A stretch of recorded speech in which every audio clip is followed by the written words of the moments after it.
Hey guys, welcome to our YouTube channel National History. Hope you enjoy this video and story. Please don't forget like and subscribe. Today discuss about upcoming building they called Jeddah Tower, previously known as Kingdom Tower, is a skyscraper construction project which is currently on hold. Located on the north side of Jeddah, Saudi Arabia, it is planned to be the first 1 kilometer 3,281 feet tall building, and the centerpiece and first phase of a development and tourist attraction known as Jeddah Economic City. There was steady progress, but in January 2018, building owner JEC halted structural concrete work with the tower about one-third completed due to labor problems with the contractor following the 2017-2019 Saudi Arabian purge. The design, created by American architect Adrian Smith, who also designed the Burj Khalifa, incorporates many unique structural and aesthetic features. The creator and leader of the project is Saudi Arabian Prince Al-Walid bin Talal, a grandson of Ibn Saud, and nephew of the kings of Saudi Arabia after Ibn Saud. Al-Walid is the chairman of Kingdom Holding Company KHC, which is a partner in the Jeddah Economic Company JEC, which was formed in 2009 for the development of Jeddah Tower and City. The building has been designed to a height of at least 1,008.2 meters 3,308 feet. The exact height is being kept private while in development, similar to the Burj Khalifa. Jeddah Tower's 50-hectare, 120-acre plot, along with surrounding buildings, will be the first of a three-phase Jeddah Economic City development. The tower will also have the world's highest observatory. Northward is generally considered the direction in which the city will spread in the future. AS+GG was formed in 2006 by Adrian Smith, Gordon Gill, and Robert Forrest. Basics Group Belgian 6 Construct, which constructed the Burj Khalifa, was previously considered for the contract, but did not win, partially because SBG invested in Jeddah Economic Company contributing SR 1.5 billion, $400 million United States dollars towards the development of the project. In May 2008, soil testing in the area cast doubt over whether the proposed location could support a skyscraper of the proposed 1 kilometer height, and MEAD reported that the project had been scaled back, making it up to 500 meters 1,640 feet shorter. Work on the foundation was scheduled to begin towards the end of 2012. Statements that construction would soon begin were made starting in 2008. In August 2011, the start of construction was slated as no later than December. This meant the tower was expected to be completed in 2017, though at that time it was also possible that it could still have been completed by the date the media continued to publish, which was the prior estimate of late 2016. Only if construction had begun promptly and gone smoothly could a late 2016 completion have been achieved. Reports in 2009 suggested that the project had been put on hold due to the global financial crisis of 2008-2009 and that Bechtel, the initial engineering firm for this project, was in the process of ending its involvement with the project. Kingdom Holding Company quickly criticized the news reports, insisting that the project had not been shelved. In addition to Burj Khalifa, Adrian Smith has designed several other recent towers, the Zifeng Tower in Nanjing, China, the Trump International Hotel and Tower in Chicago, and the Jinmao Tower in Shanghai, as well as the Pearl River Tower in Guangzhou, China. Kingdom Holding said construction was progressing. Designs for the foundation were in place by early August 2011 and the contract for the piling was tendered. On the 16th of August 2011, Langan International officially announced their involvement and that the foundation and piling had to be uniquely designed to overcome subsurface issues such as soft bedrock and porous coral rock, which normally could not support a skyscraper without settling. Its depth and size are also considered to be an indicator of what the tower's final height will be. The piles will be up to 200 meters 660 feet deep and the pad over 90 meters 300 feet across, yet the building, which will weigh over 900,000 tons 890,000 long tons, 990,000 short tons, is expected to settle. In early August 2011, the Bin Laden Group was chosen as the main construction contractor with the signing of an SR 4.6 billion, $1.23 billion United States dollars contract, which is less than it cost to build the Burj Khalifa, $1.5 billion United States dollars. New renderings were revealed, and on the 2nd of August it was widely reported that the project was a go at the 1,000 meters 3,281 feet height with a building area of 530,000 square meters 5,704,873 square feet and will take 63 months to complete. On the 10th of October 2012, Kingdom Holding awarded contracts totaling $98 million. The enabling works are expected to begin before the end of 2012 and take about 10 months to complete. On the 29th of April 2013, news was reported that the Saudi Water Company had signed a $2.2 billion $587 million supply deal with Jeddah Economic City for the Jeddah Tower project.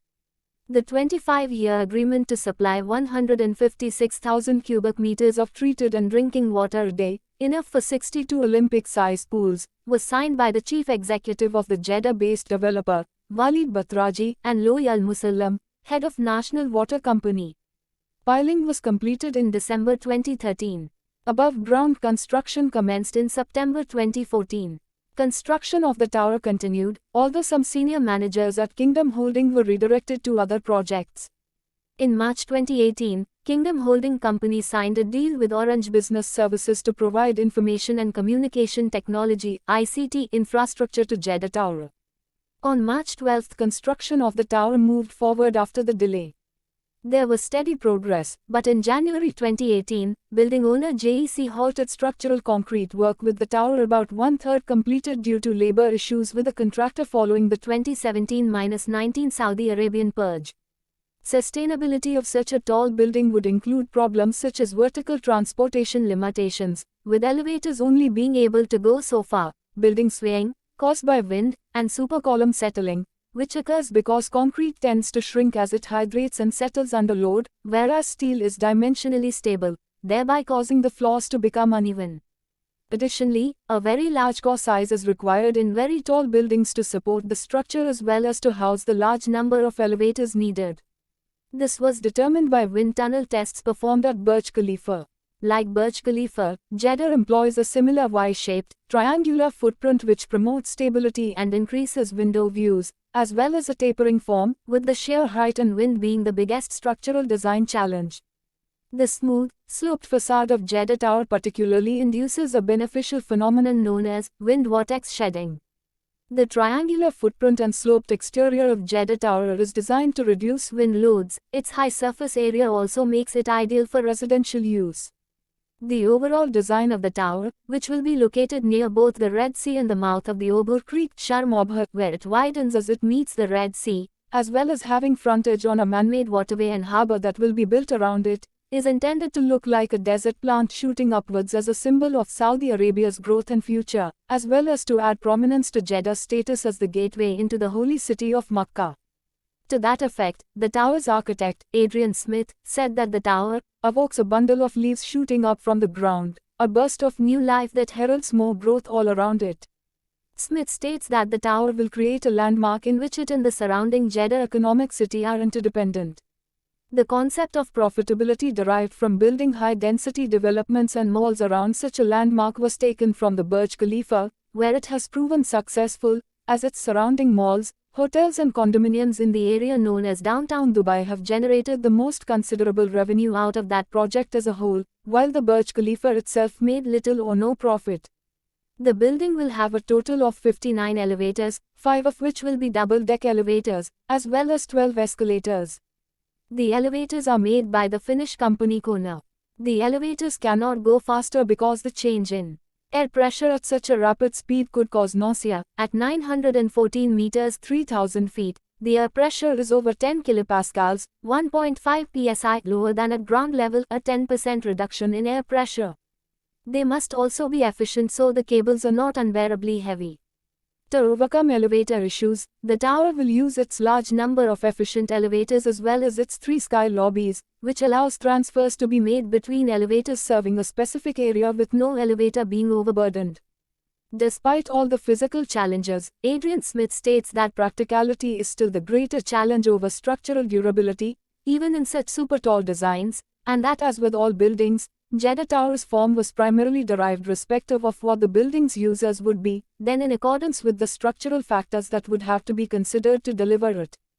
Orange SA are designing the information and communications infrastructure of the building. Chicago-based Environmental Systems Design, Inc. will provide mechanical, plumbing, electrical and fire protection engineering, as well as teledata, audio-visual, security systems, and acoustics.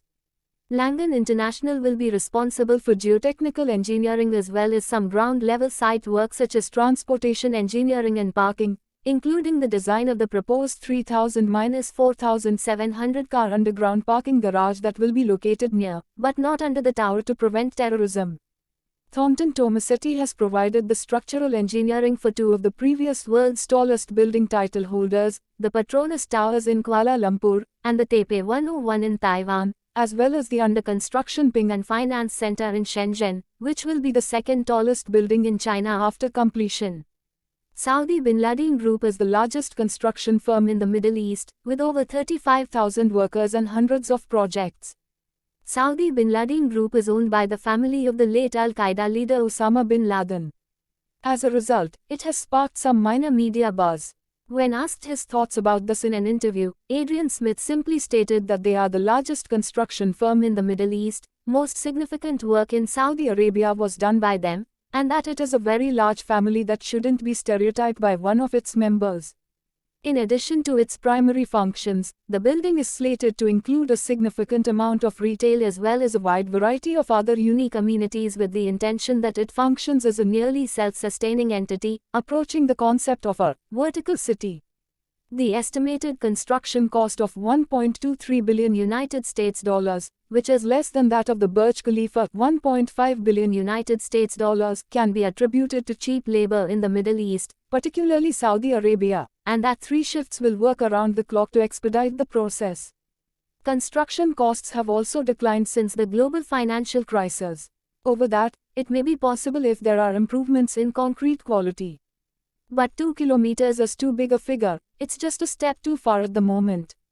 There is an impending real estate bubble in Saudi Arabia, with increasing demand and rising prices due to high population growth and a short supply of housing, which may include a demand for high-end luxury units, such as those in Jeddah Tower. According to Saudi officials, about 900 new homes are needed a day to meet the demand of the rapidly growing population, which has nearly quadrupled in the past 4 decades. According to a representative of Standard Chartered, which invested $75 million United States dollars in Saudi Bin Laden Group, Saudi Arabia is going to spend over $400 billion United States dollars (SR 1.5 trillion) on infrastructure over the next few years. However, there is also an increasing problem of poor education levels in Arab countries due to a lack of spending in research and education, which it is argued should be invested in rather than building skyscrapers, and that the tower is nothing more than a symbol of hubris. It has even been likened to the Tower of Babel. Examples include the Singer Building and Metropolitan Life Insurance Building after the Panic of 1907, 40 Wall Street, the Chrysler Building and the Empire State Building built during the Great Depression, the World Trade Center and Sears Tower built during the 1970s economic downturn, the Petronas Towers built during the Asian crisis of the late 1990s and the Burj Khalifa built during the Great Recession. The developer's theory is that the international attention gained through large developments and having the world's tallest building will encourage gentrification of the country and even be a financial success in the long run. It represents new growth and high-performance technology fused into one powerful iconic form. However, Bob Shin, principal engineer at Thornton Tomasetti, stated that the practical challenges of building very tall buildings are greater than the structural challenges. We intend Jeddah Tower to become both an economic engine and a proud symbol of the kingdom's economic and cultural stature in the world community, said Talal Al-Maimin, a board member of both Kingdom Holding Company and Jeddah Economic Company. It has a political depth to it to tell the world that we Saudis invest in our country. Hope you enjoy the unknown knowledge about upcoming project in Saudi Arabia. Please don't forget like and subscribe our channel for more interesting videos.